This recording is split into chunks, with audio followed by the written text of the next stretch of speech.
ਜਿਨ੍ਹਾਂ ਨੂੰ ਸਤਿਗੁਰੂ ਦੀ ਹਜ਼ੂਰੀ 'ਚ ਮਿਲ ਬੈਠ ਕੇ ਗੁਰੂ ਨਾਨਕ ਸਾਹਿਬ ਮਹਾਰਾਜ ਜੀ ਦਾ ਪਾਵਨ ਗੁਰ ਇਤਿਹਾਸ ਸਰਵਣ ਕਰਨ ਦਾ ਸੁਭਾਗ ਸਮਾਂ ਪ੍ਰਾਪਤ ਹੋਇਆ ਹੈ।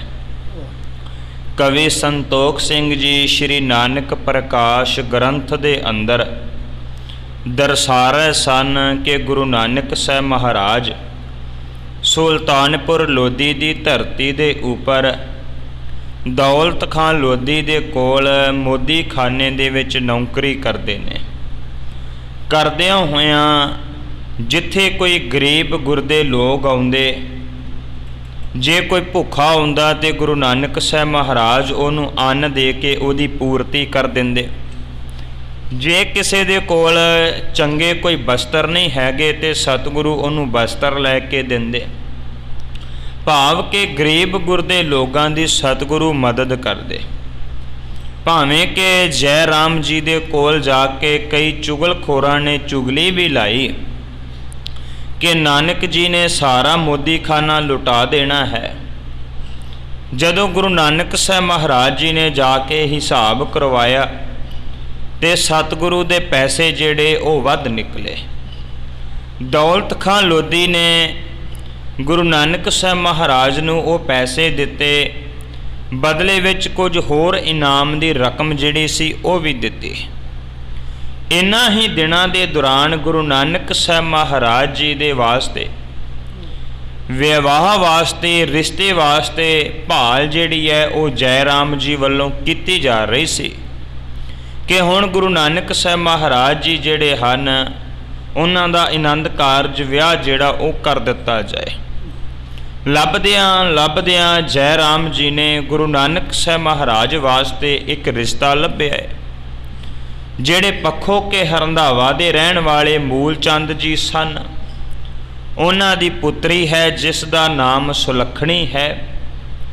ਉਹਨਾਂ ਦੇ ਨਾਲ ਰਿਸ਼ਤਾ ਜੋੜਨ ਵਾਸਤੇ ਜਦੋਂ ਜੈ ਰਾਮ ਜੀ ਨੇ ਵਿੱਚ ਪੈ ਕੇ ਇਹ ਸਾਰੀ ਗੱਲਬਾਤ ਕੀਤੀ, ਫਿਰ ਉਹ ਜਿਹੜੇ ਹਨ ਉਹ ਕਿਸ ਪ੍ਰਕਾਰ ਦੇ ਨਾਲ ਗੁਰੂ ਨਾਨਕ ਸਾਹਿਬ ਮਹਾਰਾਜ ਵਾਸਤੇ ਸ਼ਗਨ ਲਾਉਣ ਵਾਸਤੇ ਉਹ ਸਾਰੀ ਰਸਮ ਅਦਾ ਕਰਨ ਵਾਸਤੇ ਸੁਲਤਾਨਪੁਰ ਆਉਂਦੇ ਹੈ।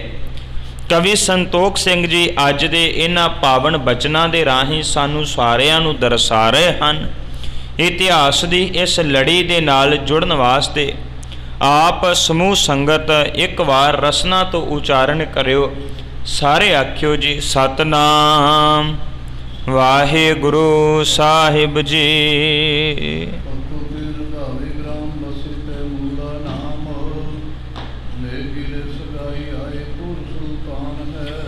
ਕਹਿੰਦੇ ਕਿ ਪੱਖੋ ਕੇ ਹਰੰਧਾਵਾ ਪਿੰਡ ਦਾ ਨਾਮ ਹੈ।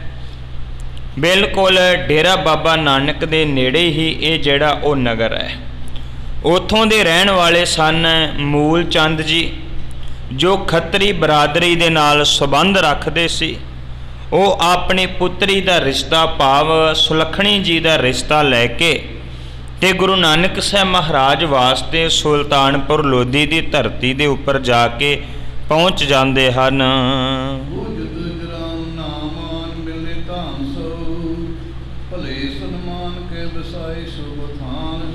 ਉਹਨਾਂ ਨੇ ਜੈ ਰਾਮ ਜੀ ਦਾ ਘਰ ਪੁੱਛਿਆ ਹੈ, ਕਿਉਂਕਿ ਉਸ ਸਮੇਂ ਦੌਰਾਨ ਜੈ ਰਾਮ ਜੀ ਬੜੇ ਸਤਿਕਾਰਯੋਗ ਇੱਕ ਸ਼ਖਸੀਅਤ ਸਨ।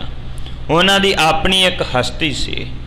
ਜੈ ਰਾਮ ਜੀ ਦਾ ਜਾ ਕੇ ਜਦੋਂ ਘਰ ਪੁੱਛਦੇ ਹੈ ਤੇ ਫਿਰ ਜੈ ਰਾਮ ਜੀ ਦਾ ਘਰ ਪੁੱਛ ਕੇ ਉਹਨਾਂ ਦੇ ਘਰ ਚਲੇ ਜਾਂਦੇ। ਅੱਗੋਂ ਫਿਰ ਗੁਰੂ ਨਾਨਕ ਸਾਹਿਬ ਮਹਾਰਾਜ ਜੀ ਦੇ ਉਹ ਭਾਈਆ ਜੀ ਜੈ ਰਾਮ ਜੀ ਜਿਹੜੇ ਹਨ ਉਹ ਬੜੇ ਸਨਮਾਨ ਦੇ ਨਾਲ ਉਹਨਾਂ ਨੂੰ ਬਿਠਾਉਂਦੇ ਹਨ।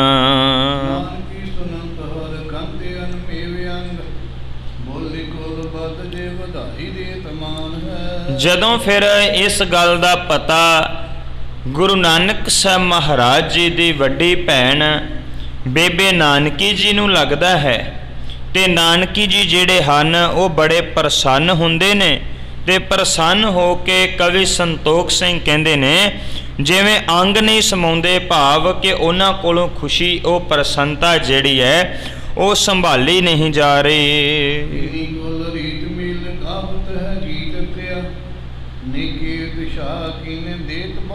ਜਾਨ ਹੈ। ਕਹਿੰਦੇ ਕਿ ਫਿਰ ਗੁਰੂ ਨਾਨਕ ਸਾਹਿਬ ਮਹਾਰਾਜ ਜੀ ਦੇ ਜਦੋਂ ਰਿਸ਼ਤੇ ਦੀ ਗੱਲ ਦਾ ਆਲੇ ਦੁਆਲੇ ਇਸਤਰੀਆਂ ਨੂੰ ਪਤਾ ਲੱਗਦਾ ਹੈ, ਜਿਹੜੀਆਂ ਭੈਣ ਨਾਨਕੀ ਜੀ ਦੀਆਂ ਸਹੇਲੀਆਂ ਸੀ ਉਹਨਾਂ ਨੂੰ ਪਤਾ ਲੱਗਦਾ ਹੈ, ਉਹ ਸਾਰੀਆਂ ਇਕੱਠੀਆਂ ਹੋ ਕੇ ਆਉਂਦੀਆਂ ਤੇ ਆਣ ਕੇ ਨਾਲੇ ਤੇ ਨਾਨਕੀ ਜੀ ਨੂੰ ਵਧਾਈਆਂ ਦਿੰਦੀਆਂ, ਨਾਲੇ ਫਿਰ ਉਹ ਗੀਤ ਗਾ ਗਾ ਕੇ ਜਿਹੜਾ ਹਨ ਉਹ ਪ੍ਰਸੰਨ ਹੋ ਰਹੀਆਂ ਹਨ।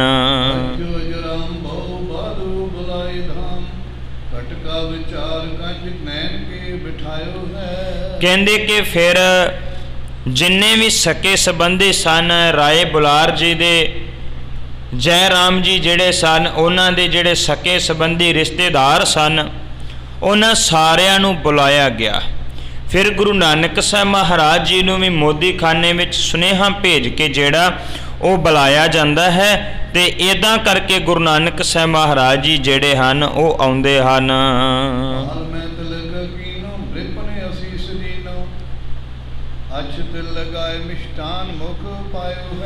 ਕਹਿੰਦੇ ਕਿ ਫਿਰ ਗੁਰੂ ਨਾਨਕ ਸਾਹਿਬ ਮਹਾਰਾਜ ਨੂੰ ਸ਼ਗਨ ਦੀ ਰਸਮ ਅਦਾ ਕਰਨ ਵਾਸਤੇ ਬਿਠਾਇਆ ਜਾਂਦਾ ਹੈ, ਤੇ ਬਿਠਾਉਣ ਤੋਂ ਬਾਅਦ ਜਿਹੜਾ ਹੈ ਗੁਰੂ ਨਾਨਕ ਸਾਹਿਬ ਮਹਾਰਾਜ ਜੀ ਦੇ ਆਪਾਂ ਆਮ ਸੁਭਾਵਿਕ ਹੀ ਅੱਜ ਵੀ ਵੇਖਦੇ ਹਾਂ, ਜਦੋਂ ਵੀ ਕੋਈ ਖੁਸ਼ੀ ਦਾ ਕਾਰਜ ਹੁੰਦਾ ਹੈ ਤੇ ਫਿਰ ਉਦੋਂ ਮਿੱਠਾ ਜਿਹੜਾ ਹੈ ਨਾ ਉਹ ਮੂੰਹ ਨੂੰ ਲਾਇਆ ਜਾਂਦਾ ਹੈ।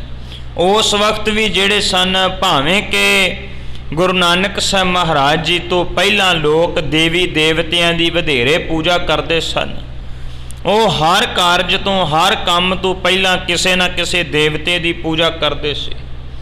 ਅੱਜ ਦਾ ਸਿੱਖ ਜਿਹੜਾ ਹੈ, ਭਾਵੇਂ ਕਿ ਸਿੱਖ ਨੂੰ ਹੁਕਮ ਤੇ ਇਹੀ ਹੈ ਕਿ ਉਹ ਕਿਸੇ ਦੇਵੀ ਦੇਵਤੇ ਇਤਿਆਦਿਕ ਦੀ ਪੂਜਾ ਛੱਡ ਕੇ ਅਕਾਲ ਪੁਰਖ ਵਾਹਿਗੁਰੂ ਜੀ ਦਾ ਜਿਹੜਾ ਉਹ ਧਿਆਨ ਧਰੇ। ਆਪਾਂ ਵੀ ਹਰ ਕਾਰਜ ਤੋਂ ਪਹਿਲਾਂ ਗੁਰਬਾਣੀ ਦਾ ਓਟ ਆਸਰਾ ਲੈਂਦੇ ਹਾਂ, ਗੁਰੂ ਗ੍ਰੰਥ ਸਾਹਿਬ ਮਹਾਰਾਜ ਜੀ ਦੇ ਮੁਬਾਰਕ ਚਰਨ ਪਰਸਦੇ ਹਾਂ, ਅਰਦਾਸ ਬੇਨਤੀ ਕਰਦੇ ਹਾਂ। ਵੱਖਰੀ ਬਾਤ ਹੈ ਕਿ ਕੁਝ ਭੁੱਲੜ ਸਿੱਖ ਜਿਹੜੇ ਭੁਲੇਖੇ ਵਿੱਚ ਪੈ ਜਾਂਦੇ ਹੈ, ਉਹ ਜਾ ਕੇ ਇੱਦਾਂ ਦੇ ਕਰਮ ਕਾਂਡ ਅੱਜ ਵੀ ਕਰਦੇ ਹੈ ਕਿ ਪਾਵਨ ਗੁਰਬਾਣੀ ਨੂੰ ਛੱਡ ਕੇ, ਅਕਾਲ ਪੁਰਖ ਨੂੰ ਛੱਡ ਕੇ ਹੋਰ ਕਈ ਥਾਵਾਂ 'ਤੇ ਜਾ ਕੇ ਪੂਜਾ ਕਰਨ ਲੱਗ ਜਾਂਦੇ ਹੈ, ਨੱਕ ਰਗੜਨ ਲੱਗ ਜਾਂਦੇ ਹੈ। ਕਵੀ ਸੰਤੋਖ ਸਿੰਘ ਕਹਿੰਦੇ ਕਿ ਉਦੋਂ ਜਿਹੜੇ ਲੋਕ ਉਹਨਾਂ ਦੀ ਰੀਤੀ ਸੀ, ਜਿਵੇਂ ਉਹ ਕਰਦੇ ਸੀ, ਕਹਿੰਦੇ ਪਹਿਲਾਂ ਚੌਲ ਲੈ ਕੇ ਤੇ ਉਹਨਾਂ ਨੇ ਦੇਵਤਿਆਂ ਦੀ ਪੂਜਾ ਕੀਤੀ, ਫਿਰ ਗੁਰੂ ਨਾਨਕ ਸਾਹਿਬ ਮਹਾਰਾਜ ਨੂੰ ਬਿਠਾਇਆ ਜਾਂਦਾ ਹੈ ਤੇ ਉਹਨਾਂ ਦੇ ਮੂੰਹ ਦੇ ਵਿੱਚ ਮਿੱਠਾ ਪਾਇਆ ਜਾਂਦਾ ਹੈ। ਅੱਜ ਦੇ ਸਮੇਂ 'ਚ ਮਿੱਠਾ ਮਠਿਆਈ ਦਾ ਰੂਪ ਹੈ, ਉਦੋਂ ਕਿਸੇ ਸਮੇਂ ਗੁੜ ਸ਼ੱਕਰ ਉਹ ਮਿੱਠੇ ਦਾ ਰੂਪ ਹੋਇਆ ਕਰਦਾ ਸੀ। ਮਿੱਠਾ ਮਿੱਠਾ ਹੀ ਉਹ ਕਿਸੇ ਵੀ ਰੂਪ ਵਿੱਚ ਹੋਵੇ, ਕਹਿੰਦੇ ਕਿ ਗੁਰੂ ਨਾਨਕ ਸਾਹਿਬ ਮਹਾਰਾਜ ਨੂੰ ਮਿੱਠਾ ਜਿਹੜਾ ਹੈ ਉਹਨਾਂ ਦੇ ਮੁਖ ਨੂੰ ਲਾਇਆ ਗਿਆ ਸੀ।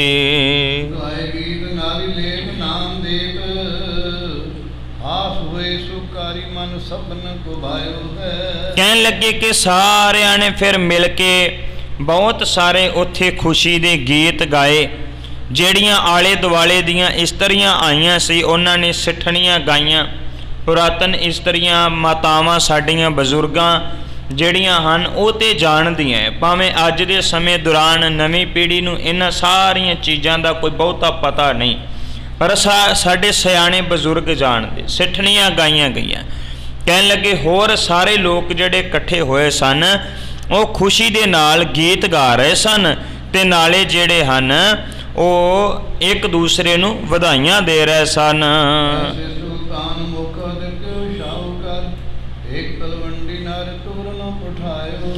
ਕਹਿੰਦੇ ਕਿ ਗੁਰੂ ਨਾਨਕ ਸਾਹਿਬ ਮਹਾਰਾਜ ਜੀ ਦੀ ਸਗਾਈ ਦੀ ਰਸਮ ਜਿੱਥੇ ਜਿੱਥੇ ਪਤਾ ਲੱਗਦੀ ਜਾ ਰਹੀ ਸੀ, ਉੱਥੇ ਉੱਥੇ ਲੋਕ ਜਿਹੜੇ ਸਨ ਬੜੇ ਉਤਸ਼ਾਹ ਵਿੱਚ ਸਨ, ਬੜੀ ਪ੍ਰਸੰਨਤਾ ਵਿੱਚ ਸਨ, ਬੜੇ ਖੁਸ਼ ਸਨ, ਕਿਉਂਕਿ ਗੁਰੂ ਨਾਨਕ ਸਾਹਿਬ ਮਹਾਰਾਜ ਦਾ ਪਿਆਰ ਹੀ ਬਹੁਤ ਸੀ ਸਾਰੇ ਲੋਕਾਂ ਦੇ ਨਾਲ, ਬਹੁਤ ਸਾਰਾ ਪ੍ਰੇਮ ਸੀ।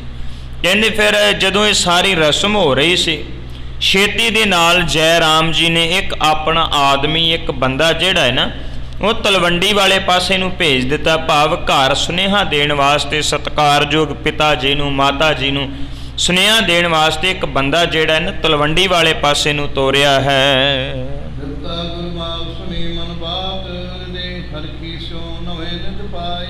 ਕਹਿਣ ਲੱਗੇ ਕਿ ਜਿਸ ਵਕਤ ਇਹ ਉਹ ਜਿਹੜਾ ਬੰਦਾ ਸੀ ਉਹ ਸੁਨੇਹਾ ਲੈ ਕੇ ਤਲਵੰਡੀ ਦੇ ਵਿੱਚ ਜਾਂਦਾ ਹੈ, ਉੱਥੇ ਜਾ ਕੇ ਜਦੋਂ ਘਰ ਦੇ ਵਿੱਚ ਸੁਨੇਹਾ ਦਿੰਦਾ ਕਿ ਗੁਰੂ ਨਾਨਕ ਸਾਹਿਬ ਮਹਾਰਾਜ ਦੀ ਸਗਾਈ ਦੀ ਰਸਮ ਜਿਹੜੀ ਉਹ ਹੋਣ ਲੱਗੀ ਹੈ, ਹੁੰਦੀ ਪਈ ਹੈ। ਕਹਿੰਦੇ ਉਸੇ ਵਕਤ ਮਾਤ ਤ੍ਰਿਪਤਾ ਜੀ ਜਿਹੜੇ ਸਨ ਉਹ ਬੜੇ ਖੁਸ਼ ਹੁੰਦੇ ਹੈ, ਬੜੇ ਪ੍ਰਸੰਨ ਹੁੰਦੇ ਹੈ। ਇਸ ਤਰ੍ਹਾਂ ਦੇ ਨਾਲ ਖੁਸ਼ ਹੁੰਦੇ ਹੈ ਜਿਵੇਂ ਨੌ ਨਿਧ ਸਾਰੇ ਖਜ਼ਾਨੇ ਜਿਹੜੇ ਹੈ ਨਾ ਉਹ ਪ੍ਰਾਪਤ ਹੋ ਗਏ ਹੋਣ।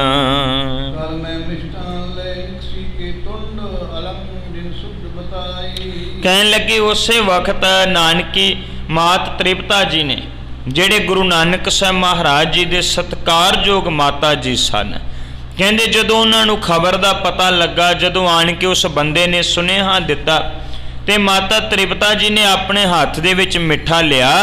ਜਿਹੜੇ ਬੰਦੇ ਨੇ ਆਣ ਕੇ ਸੁਨੇਹਾ ਦਿੱਤਾ ਸੀ ਉਹਦੇ ਮੁਖ ਦੇ ਵਿੱਚ ਮਿੱਠਾ ਪਾ ਕੇ ਉਹਦਾ ਮੂੰਹ ਜਿਹੜਾ ਹੈ ਉਹ ਮਿੱਠਾ ਕੀਤਾ ਹੈ। ਬਲਿਹਾਰ ਮਿਜਾਓ ਮਹਾਹੋਰ ਮੋਹੰਦੇ ਰਾਕਾਰ ਕੇ ਪੰਚ ਚੀਰ ਕੁਢਾਈ। ਕਹਿਣ ਲੱਗੇ ਕਿ ਮਾਂ ਜਿਹੜੀ ਹੈ ਉਹ ਬਲਿਹਾਰ ਜਾ ਰਹੀ ਹੈ, ਵਾਰਨੇ ਜਾ ਰਹੀ ਹੈ। ਤੇ ਹੁੰਦਾ ਵੀ ਇਦਾਂ ਹੀ ਹੈ, ਪੁੱਤਰ ਦਾ ਵਿਆਹ ਆਨੰਦ ਕਾਰਜ ਹੋਵੇ, ਪੁੱਤਰ ਦੀ ਕੋਈ ਖੁਸ਼ੀ ਜੁੜੀ ਹੋਵੇ, ਮਾਂ ਜਿਹੜੀ ਹੈ ਉਹ ਵਾਰਨੇ ਬਲਿਹਾਰਨੇ ਜਾਂਦੀ ਹੈ। ਮਾਂ ਜਿਹੜੀ ਉਹ ਖੁਸ਼ ਹੁੰਦੀ ਹੈ, ਉਹ ਤੇ ਇੰਨੀ ਪ੍ਰਸੰਨ ਹੁੰਦੀ ਹੈ ਕਿ ਫੁੱਲੀ ਨਹੀਂ ਸਮਾਉਂਦੀ।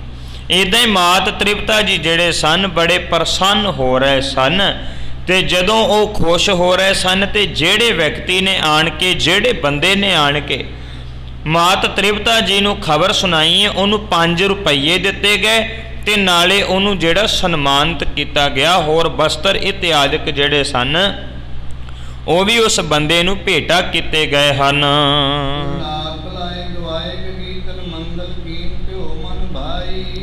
ਕਹਿੰਦੇ ਉਸੇ ਵਕਤ ਮਾਤ ਤ੍ਰਿਪਤਾ ਜੀ ਨੇ ਆਪਣੇ ਸਾਕ ਸੰਬੰਧੀ ਆਲੇ ਦੁਆਲੇ ਦੇ ਲੋਕਾਂ ਨੂੰ, ਪਰਿਵਾਰ ਨੂੰ ਜਿਹੜਾ ਬੁਲਾਇਆ ਏ ਤੇ ਸਾਰੇ ਪਰਿਵਾਰ ਨੇ ਫਿਰ ਬੈਠ ਕੇ ਖੁਸ਼ੀ ਦੇ ਗੀਤ ਗਾਏ ਨੇ। ਸਾਰੇ ਬੜੇ ਪ੍ਰਸੰਨ ਹੋ ਰਹੇ ਨੇ, ਸਾਰੇ ਜਿਹੜੇ ਖੁਸ਼ੀਆਂ ਮਨਾ ਰਹੇ ਹਨ।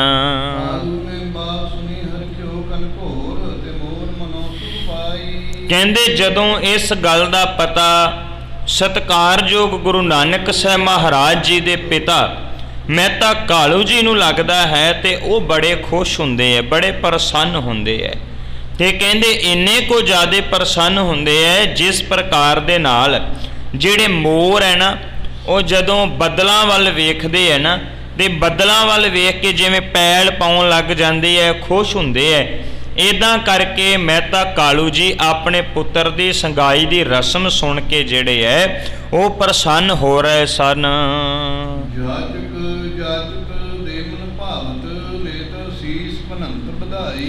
ਨਾਲ ਹੀ ਜਿਹੜੇ ਲੋਕ ਮੰਗਣ ਵਾਲੇ ਸਨ ਉਹਨਾਂ ਨੂੰ ਪਤਾ ਲੱਗਦਾ ਹੈ ਕਿ ਮਹਿਤਾ ਕਲਿਆਣ ਦਾਸ ਜੀ ਦੇ ਪੁੱਤਰ ਜੀ ਉਹਨਾਂ ਦੀ ਸਗਾਈ ਭਾਵ ਰਿਸ਼ਤਾ ਹੋਇਆ ਹੈ ਤੇ ਉਹ ਸਾਰੇ ਲੋਕ ਮੰਗਣ ਵਾਸਤੇ ਆ ਜਾਂਦੇ ਹੈ ਤੇ ਮਹਿਤਾ ਕਲਿਆਣ ਦਾਸ ਜੀ ਉਹਨਾਂ ਨੂੰ ਦਾਨ ਦਿੰਦੇ ਹੈ। ਤੇ ਸੁਭਾਵਕ ਹੈ ਕਿ ਜਿਹੜੇ ਮੰਗਤੇ ਨੂੰ ਦਾਨ ਮਿਲਦਾ ਫਿਰ ਬਹੁਤ ਸਾਰੀਆਂ ਉਹ ਸੀਸਾਂ ਦਿੰਦਾ ਹੈ।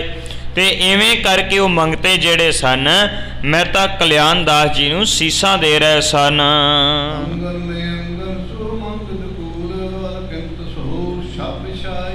ਕਹਿੰਦੇ ਸਾਰੇ ਲੋਕ ਜਿਹੜੇ ਸਨ ਉਹਨਾਂ ਨੇ ਬੜੇ ਸੁੰਦਰ ਕੱਪੜੇ ਜਿਹੜੇ ਸਨ ਪਹਿਨੇ ਹੋਏ ਸਨ।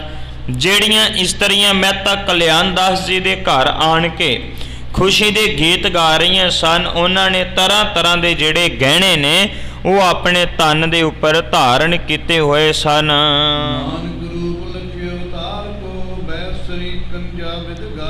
ਜਿਹੜੇ ਸ਼ਰੀਕੇ ਬਰਾਦਰੀ ਦੇ ਲੋਕ ਸਨ ਉਹ ਸਾਰੇ ਦੇ ਸਾਰੇ ਲੋਕ ਗੁਰੂ ਨਾਨਕ ਸਾਹਿਬ ਮਹਾਰਾਜ ਨੂੰ ਅਵਤਾਰ ਪੁਰਸ਼ ਜਾਣ ਕੇ, ਪਰਮਾਤਮਾ ਦਾ ਸਰੂਪ ਜਾਣ ਕੇ, ਰੱਬੀ ਪੁਰਸ਼ ਜਾਣ ਕੇ ਉਹਦੇ ਖੁਸ਼ੀ ਦੇ ਗੀਤ ਗਾ ਰਹੇ ਸਨ।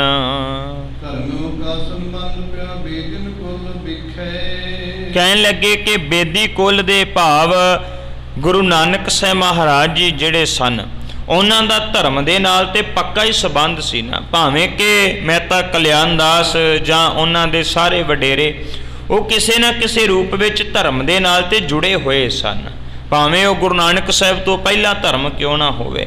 ਇਵੇਂ ਕਰਕੇ ਉਹ ਸਾਰੀ ਕੁੱਲ ਜਿਹੜੀ ਧਰਮ ਦੇ ਨਾਲ ਜੁੜੀ ਹੋਈ ਸੀ।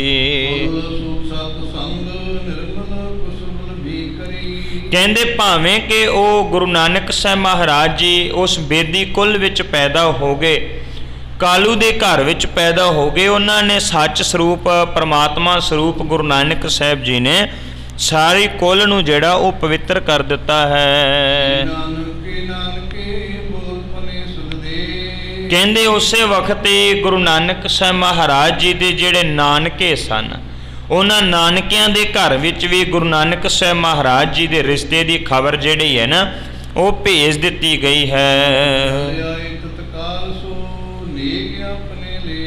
ਕਹਿੰਦੇ ਕਿ ਉਹ ਜਿਹੜੇ ਨਾਨਕੇ ਸੀ ਉਹ ਵੀ ਬੜੀ ਛੇਤੀ ਦੇ ਨਾਲ ਗੁਰੂ ਨਾਨਕ ਸਾਹਿਬ ਮਹਾਰਾਜ ਦੇ ਰਿਸ਼ਤੇ ਦੀ ਖਬਰ ਸੁਣ ਕੇ ਉਹ ਵੀ ਛੇਤੀ ਦੇ ਨਾਲ ਆਣ ਕੇ ਇਕੱਠੇ ਹੋ ਗਏ ਹਨ।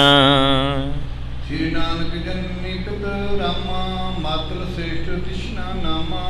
ਕਹਿੰਦੇ ਕਿ ਜਿਹੜੇ ਗੁਰੂ ਨਾਨਕ ਸਾਹਿਬ ਮਹਾਰਾਜ ਜੀ ਦੇ ਮਾਤਾ ਜੀ ਸਨ, ਭਾਵ ਮਾਤ ਤ੍ਰਿਪਤਾ ਜੀ, ਉਹਨਾਂ ਦੇ ਪਿਤਾ ਜੀ, ਉਹਨਾਂ ਦਾ ਨਾਮ ਲਿਖਿਆ ਨਾਨਾ ਜੀ, ਭਾਵ ਕਿ ਗੁਰੂ ਰਾਮਾ ਜੀ, ਗੁਰੂ ਨਾਨਕ ਸਾਹਿਬ ਮਹਾਰਾਜ ਜੀ ਦੇ ਜਿਹੜੇ ਨਾਨਾ ਜੀ ਲੱਗਦੇ ਸਨ, ਉਹਨਾਂ ਦਾ ਨਾਮ ਰਾਮਾ ਜੀ ਹੈ। ਕਹਿਣ ਲੱਗੇ ਉਹ ਬੜੇ ਆਦਰਨੀਏ ਸਨ, ਬੜੇ ਵਡਿਆਈ ਵਾਲੇ ਜਿਹੜੇ ਚੰਗੇ ਪੁਰਸ਼ ਸਨ, ਜਿਹੜੇ ਹਰ ਵਕਤ ਅਕਾਲ ਪੁਰਖ ਵਾਹਿਗੁਰੂ ਪਰਮਾਤਮਾ ਦਾ ਜਿਹੜਾ ਉਹ ਨਾਮ ਲਿਆ ਕਰਦੇ ਸਨ।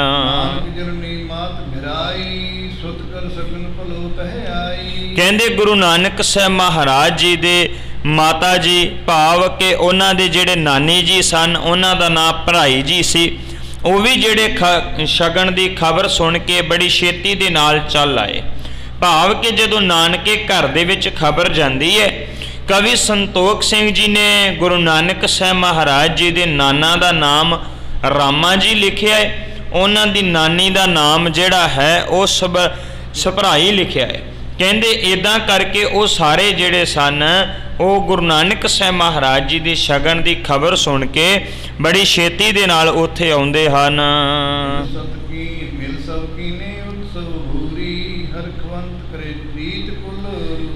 ਕਹਿੰਦੇ ਸਾਰੇ ਜਾਣੇ ਫਿਰ ਮਿਲ ਕੇ ਜਿਹੜੇ ਸਨ ਉਹ ਬੜਾ ਉਤਸਵ ਮਨਾ ਰਹੇ ਹਨ, ਭਾਵ ਕਿ ਸੋਹਣਾ ਇੱਕ ਮਾਹੌਲ ਬਣਿਆ ਹੋਇਆ ਹੈ, ਸਾਰੇ ਪਾਸੇ ਪ੍ਰਸੰਨਤਾ ਹੈ, ਪ੍ਰਸੰਨ ਚਿੱਤ ਹੋ ਕੇ ਸਾਰੇ ਰੀਤਾਂ ਰਸਮਾਂ ਜਿਹੜੀਆਂ ਖੁਸ਼ੀ ਦੇ ਗੀਤ ਗਾ ਰਹੇ ਸਨ।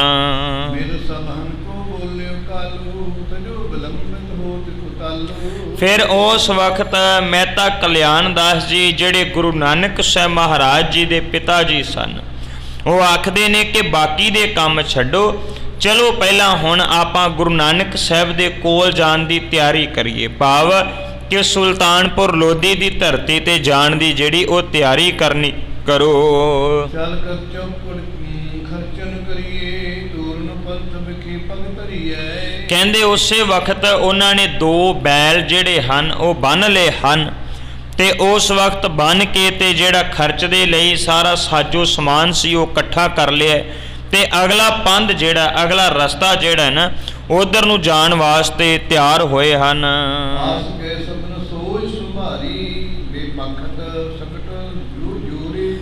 ਕਹਿੰਦੇ ਸਾਰਾ ਸਮਾਨ ਉਹਨਾਂ ਨੇ ਗੱਡਿਆਂ ਦੇ ਉੱਪਰ ਰੱਖ ਲਿਆ, ਅਗਲੇ ਬੰਨੇ 2 ਬਲਦ ਜਿਹੜੇ ਹਨ ਉਹ ਜੋੜ ਲਏ, ਕਿਉਂਕਿ ਉਸ ਵਕਤ ਦਾ ਜਿਹੜਾ ਆਉਣ ਜਾਣ ਦਾ ਸਾਧਨ ਸੀ ਉਹ ਸਾਧਨ ਬਲਦ ਹੀ ਸਨ, ਜਾਂ ਬੈਲ ਗੱਡੀਆਂ ਦੇ ਉੱਪਰ ਇੱਦਾਂ ਬਲਦਾਂ ਦੇ ਮਗਰ ਗੱਡੇ ਪਾ ਕੇ ਲੋਕ ਇੱਕ ਥਾਂ ਤੋਂ ਦੂਸਰੇ ਥਾਂ 'ਤੇ ਜਾਇਆ ਕਰਦੇ ਸੀ। ਕੁਝ ਲੋਕ ਘੋੜਿਆਂ ਦੀ ਸਵਾਰੀ ਕਰਦੇ ਸੀ, ਕੁਝ ਊਠਾਂ ਦੀ, ਤੇ ਕੁਝ ਲੋਕ ਜਿਹੜੇ ਵੱਡੇ ਬਾਦਸ਼ਾਹ ਸਨ ਹਾਥੀਆਂ 'ਤੇ ਜਾਇਆ ਕਰਦੇ ਸੀ। ਇਹੀ ਜਿਹੜਾ ਉਦੋਂ ਸਾਧਨ ਹੋਇਆ ਕਰਦਾ ਸੀ। ਤੇ ਇਵੇਂ ਕਰਕੇ ਜਿਹੜਾ ਇਹ ਮਹਿਤਾ ਕਲਿਆਣ ਦਾਸ ਜੀ ਜਿਹੜੇ ਸਨ ਉਹਨਾਂ ਨੇ ਉਹ ਜਿਹੜਾ ਗੱਡਾ ਹੈ ਉਹਦੇ ਅੱਗੇ 2 ਬਲਦ ਜੋੜ ਕੇ ਬਹੁਤ ਸਾਰਾ ਸਾਜੋ ਸਮਾਨ ਜਿਹੜਾ ਉਹ ਬੰਨ ਲਿਆ ਹੈ।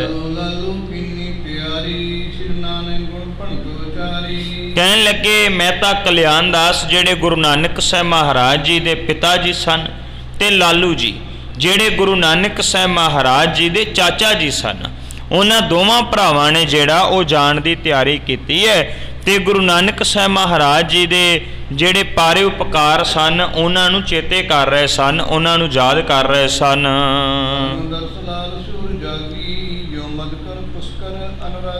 ਹੁਣ ਬੜੀ ਛੇਤੀ ਦੇ ਨਾਲ ਉਹਨਾਂ ਸਾਰਿਆਂ ਦੇ ਮਨ ਅੰਦਰ ਗੁਰੂ ਨਾਨਕ ਸਾਹਿਬ ਮਹਾਰਾਜ ਜੀ ਦੇ ਦਰਸ਼ਨਾਂ ਦੀ ਚਾਹਤ ਇੱਛਾ ਜਿਹੜੀ ਹੈ ਨਾ ਉਹ ਪੈਦਾ ਹੋ ਗਈ ਸੀ। ਜਿਵੇਂ ਇੱਕ ਭੌਰਾ ਜਿਹੜਾ ਹੈ ਉਹ ਫੁੱਲ ਦੇ ਉੱਪਰ ਆਣ ਕੇ ਬੈਠ ਕੇ ਸੁਗੰਧੀ ਲੈਂਦਾ ਤੇ ਫੁੱਲ ਦੇ ਨਾਲ ਉਹਦੀ ਬੜੀ ਪ੍ਰੀਤ ਹੁੰਦੀ ਹੈ। ਇਵੇਂ ਕਰਕੇ ਉਹਨਾਂ ਦੇ ਮਨ ਅੰਦਰ ਵੀ ਗੁਰੂ ਨਾਨਕ ਸਾਹਿਬ ਮਹਾਰਾਜ ਜੀ ਦੇ ਦਰਸ਼ਨਾਂ ਦੀ ਲਾਲਸਾ ਸੀ। ਸੁਲਤਾਨਪੁਰ ਦਰਾਦ ਸਭ ਨਰ ਨਾਰ, ਕਹਿੰਦੇ ਸਾਰੇ ਜਾਣੇ ਇਕੱਠੇ ਹੋ ਕੇ ਨਾਰ ਨਾਰੀ ਭਾਵ ਪੁਰਸ਼ ਇਸਤਰੀਆਂ ਸਾਰੇ ਦੇ ਸਾਰੇ ਸੁਲਤਾਨਪੁਰ ਨੂੰ ਤੁਰ ਪੈਂਦੇ ਹਨ। ਮਾਤਲ ਨਾਮੇ ਹਰਖ ਮਨ ਔਰ ਦਾਸ ਸੁਖਕਾਰ, ਕਹਿੰਦੇ ਸਾਰੇ ਤੁਰਦੇ ਐ ਜਿੱਥੇ ਗੁਰੂ ਨਾਨਕ ਸਾਹਿਬ ਮਹਾਰਾਜ ਦਾ ਆਪਣਾ ਪਰਿਵਾਰ ਭਾਵ ਮਹਿਤਾ ਕਲਿਆਣ ਦਾਸ ਤੇ ਹੋਰ ਤੁਰਦੇ ਐ। ਇਵੇਂ ਨਾਲ ਉਹਨਾਂ ਦੇ ਭਾਵ ਮਾਮੇ ਉਹਨਾਂ ਦਾ ਸਾਰਾ ਨਾਨਕਾ ਪਰਿਵਾਰ ਉਹ ਵੀ ਸਾਰੇ ਤੁਰਦੇ ਐ ਤੇ ਕੁਝ ਨਾਲ ਨੌਕਰ ਜਿਹੜੇ ਸਨ ਉਹ ਵੀ ਸੁਲਤਾਨਪੁਰ ਨੂੰ ਤੁਰ ਪੈਂਦੇ ਹਨ।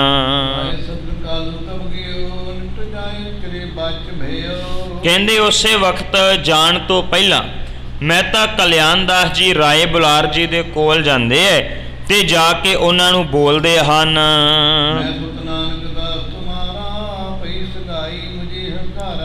ਕਾਲੂ ਜੀ ਜਾ ਕੇ ਰਾਏ ਬੁਲਾਰ ਜੀ ਨੂੰ ਨਮਸਕਾਰ ਕਰਕੇ ਆਖਦੇ ਐ, ਕਹਿੰਦੇ ਕਿ ਸਾਡਾ ਪੁੱਤਰ ਜੋ ਨਾਨਕ ਹੈ ਉਹਦੀ ਮੰਗਣੀ ਹੋਈ ਹੈ ਤੇ ਉਹਨਾਂ ਨੇ ਮੈਨੂੰ ਬੁਲਾਇਆ ਹੈ, ਮੈਂ ਉੱਥੇ ਜਾਣਾ ਹੈ। ਇਹ ਸਾਰੀ ਦਾਸਤਾਨ ਜਿਹੜੀ ਹੈ ਨਾ ਉਹ ਕਾਲੂ ਜੀ ਜਿਹੜੇ ਸਨ ਰਾਏ ਬੁਲਾਰ ਨੂੰ ਦੱਸ ਰਹੇ ਸਨ।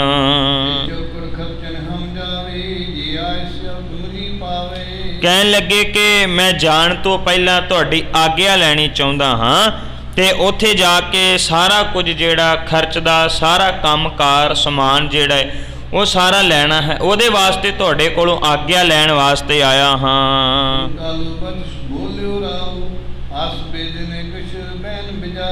ਉਸੇ ਵਕਤ ਜਦੋਂ ਕਾਲੂ ਜੀ ਨੇ ਕਿਹਾ ਵੀ ਤੁਹਾਡਾ ਦਾਸ ਨਾਨਕ ਜਿਹੜਾ ਹੈ ਉਹਦੀ ਮੰਗਣੀ ਹੋਈ ਹੈ ਤੇ ਆਓ ਰਾਏ ਬੁਲਾਰ ਜੀ ਕਹਿਣ ਲੱਗੇ, ਕਹਿੰਦੇ ਕਾਲੂ ਇੱਦਾਂ ਦੇ ਅਜੋਗ ਬਚਨ ਨਾ ਬੋਲ, ਮਾੜੇ ਬਚਨ ਨਾ ਬੋਲ।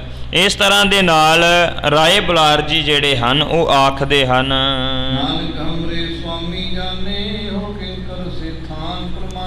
ਰਾਏ ਬੁਲਾਰ ਕਹਿਣ ਲੱਗੇ, ਕਹਿੰਦਾ ਨਾਨਕ ਜਿਹੜਾ ਉਹ ਸਾਡੇ ਮਾਲਕ ਦੇ ਬਰਾਬਰ ਹੈ, ਉਹ ਸਾਡਾ ਕੋਈ ਜਿਹੜਾ ਉਹ ਨੌਕਰ ਉਹ ਸਾਡਾ ਕੋਈ ਦਾਸ ਨਹੀਂ, ਬਲਕਿ ਅਸੀਂ ਨਾਨਕ ਦੇ ਦਾਸ ਹਾਂ।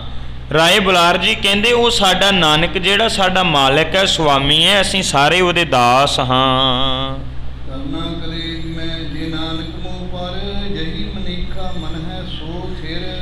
ਰਾਏ ਬੁਲਾਰ ਜੀ ਕਹਿੰਦੇ ਨੇ ਕਾਲੂ ਮੈਂ ਤੇ ਇੱਕੋ ਹੀ ਅਰਦਾਸ ਕਰਦਾ ਹਾਂ, ਮੈਂ ਤੇ ਇੱਕੋ ਹੀ ਬੇਨਤੀ ਕਰਦਾ ਹਾਂ ਵੀ ਗੁਰੂ ਨਾਨਕ ਸਾਹਿਬ ਜੀ ਦੀ ਕਿਰਪਾ ਜਿਹੜੀ ਹੈ ਨਾ ਹਮੇਸ਼ਾ ਸਾਡੇ ਉੱਪਰ ਜਿਹੜੀ ਹੈ ਉਹ ਬਣੀ ਰਵੇ।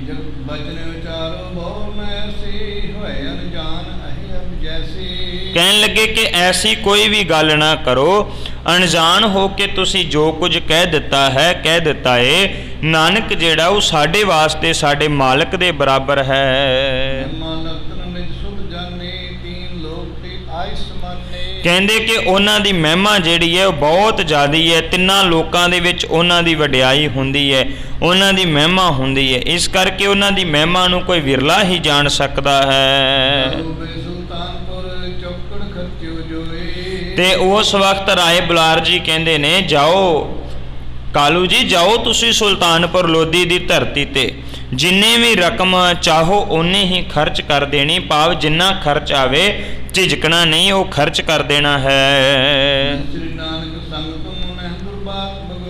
ਕਹਿਣ ਲੱਗੇ ਕਿ ਗੁਰੂ ਨਾਨਕ ਸਾਹਿਬ ਨੂੰ ਮਿਲ ਕੇ ਕੋਈ ਮਾੜੇ ਬਚਨ ਨਾ ਬੋਲੀ, ਉਹਨਾਂ ਨੂੰ ਮਿਲ ਕੇ ਉਸੇ ਵਕਤ ਤੂੰ ਮਾੜੇ ਕਬੋਲ ਭੈੜੇ ਬੋਲ ਬੋਲਣ ਲੱਗ ਜਾਣਾ ਹੈ, ਉਹਨਾਂ ਨੂੰ ਜਾ ਕੇ ਕੋਈ ਵੀ ਮੰਦਾ ਬਚਨ ਜਿਹੜਾ ਉਹ ਨਹੀਂ ਬੋਲਣਾ ਹੈ।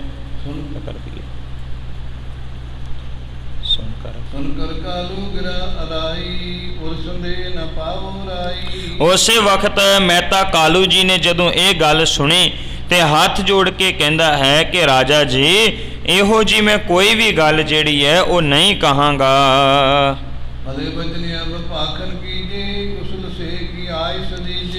ਬੜੇ ਹੱਥ ਜੋੜ ਕੇ ਨਿਮਰਤਾ ਦੇ ਨਾਲ ਆਖਦਾ ਏ ਕਾਲੂ, ਕਹਿੰਦਾ ਰਾਏ ਬੁਲਾਰ ਜੀ ਰਾਜਾ ਜੀ ਹੁਣ ਮੈਨੂੰ ਜਾਣ ਦੀ ਜਿਹੜੀ ਹੈ ਨਾ ਉਹ ਆਗਿਆ ਜਿਹੜੀ ਉਹ ਬਖਸ਼ਿਸ਼ ਕਰ ਦੇਵੋ, ਮੈਂ ਜਲਦੀ ਦੇ ਨਾਲ ਸੁਲਤਾਨਪੁਰ ਜਿਹੜਾ ਉਹ ਚਲਿਆ ਜਾਵਾਂ।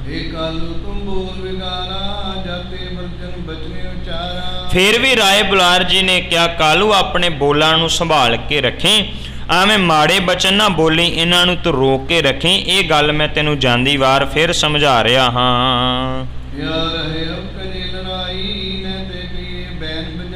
ਕਹਿੰਦੇ ਇੱਥੇ ਰਹਿੰਦਾ ਸੀ ਤੂੰ, ਉਦੋਂ ਵੀ ਲੜਾਈ ਝਗੜਾ ਕਰਦਾ ਸੀ, ਉੱਥੇ ਚਲਿਆ ਗਿਆ, ਉੱਥੇ ਵੀ ਤੂੰ ਝਗੜਾ ਕਰਕੇ ਆ ਗਿਆ। ਹੁਣ ਤੂੰ ਜਾਣਾ ਹੈ, ਹੁਣ ਕੋਈ ਵੀ ਐਸੀ ਗੱਲ ਜਿਹੜੀ ਹੈ ਉਹ ਤੂੰ ਨਹੀਂ ਆਖਣੀ ਹੈ।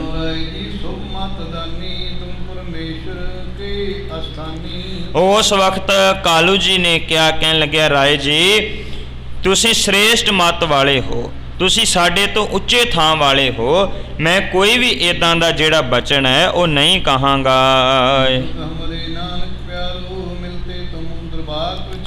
ਕਹਿੰਦੇ ਕਿ ਇੱਕੋ ਇੱਕ ਤੇ ਸਾਡਾ ਪੁੱਤਰ ਹੈ ਜਿਹੜਾ ਬੜਾ ਚੰਗਾ ਪੁੱਤਰ ਹੈ, ਇਸ ਕਰਕੇ ਮੈਂ ਉਸ ਪੁੱਤਰ ਨੂੰ ਮੰਦੇ ਬੋਲ ਜਿਹੜੇ ਕਦੇ ਵੀ ਨਹੀਂ ਬੋਲਾਂਗਾ, ਉਹਨਾਂ ਨੂੰ ਸ਼ੁਭ ਬਚਨ ਜਿਹੜੇ ਹਨ ਉਹੀ ਬੋਲਾਂਗਾ।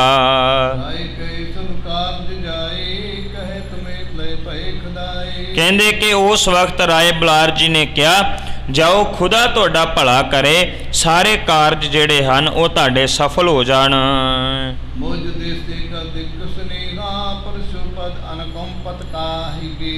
ਰਾਏ ਬੁਲਾਰ ਜੀ ਕਹਿਣ ਲੱਗੇ, ਕਹਿੰਦੇ ਜਾਓ ਮੇਰੇ ਵੱਲੋਂ ਵੀ ਜਾ ਕੇ ਗੁਰੂ ਨਾਨਕ ਸਾਹਿਬ ਮਹਾਰਾਜ ਨੂੰ ਪ੍ਰੇਮ ਕਰਨਾ ਤੇ ਉਹਨਾਂ ਦੇ ਚਰਨ ਪਰਸਨੇ। ਕਾਲੂ ਜੀ